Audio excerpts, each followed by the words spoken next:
मित्रों, भगवान श्री कृष्ण कहते हैं, प्रिय अर्जुन, मानसिक दुर्बलता का संकेत दो बातों से होता है।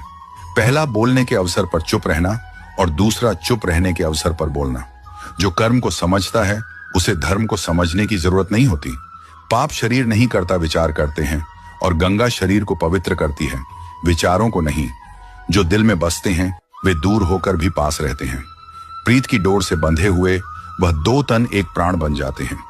जीवन में हम कितने सही हैं और कितने गलत, ये केवल दो लोग जानते हैं, परमात्मा और हमारी अंतरात्मा। अगर मेरे अंदर सहन करने की हिम्मत है तो तबाह करने का हौसला भी है। भगवत गीता में लिखा है कि जब कोई समस्या जन्म लेती है तो उसी के साथ उसका समाधान भी जन्म लेता है। यह संसार हमें ईश्वर की पूजा करना सिखाता है, पर यह नहीं सिखाता कि हमारा ईश्वर प्रेम को पूछता है। श्री कृष्ण कहते हैं, शब्द सदा ऐसे कहो जैसे गुप्त प्यार। झूठ बड़ा मीठा है, उसकी चाहत कभी कम नहीं होती।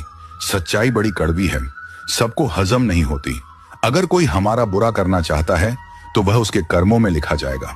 हम क्यों किसी का बुरा सोचकर अपना कर्म और वक्त दोनों खराब करें?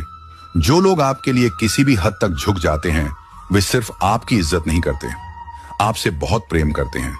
किसी का सरल स्वभाव उसकी कमजोरी नहीं होता, उसके संस्कार होते हैं। जो चीज हमारे हाथ में नहीं है उसके बारे में चिंता करके कोई फायदा नहीं है। व्यक्ति की सोच जल की तरह होती है, अगर उसमें गंदगी मिला दी जाए तो वह नाला बन जाएगी, और अगर उसमें सुगंध मिला दी जाए तो वह गंगा जल बन जाएगी। देश में राजा, समाज में गुरु, परिवार में पिता और घर में स्त्री कभी साधारण नहीं होते, क्योंकि निर्माण और प्रलय दोनों इन्हीं के हाथ में होते हैं। सुकून पैसे से नहीं खरीदा जाता, वह तो मन की संतुष्टि से आता है। जो लोग बुद्धि को छोड़कर भावनाओं में बह जाते हैं वे अक्सर दूसरों के हाथों खिलौना बन जाते हैं। भावनाएं तब तक खूबसूरत हैं जब तक वे आपको कमजोर ना बना दें। श्री कृष्ण कहते हैं, ख्वाहिशें समुद्र के पानी जैसी होती है, जितना पीते जाओ उतनी प्यास बढ़ती जाती है। मित्रों, कमेंट में जरूर बताइए कि आपको आज का यह दिव्य प्रसंग कैसा लगा।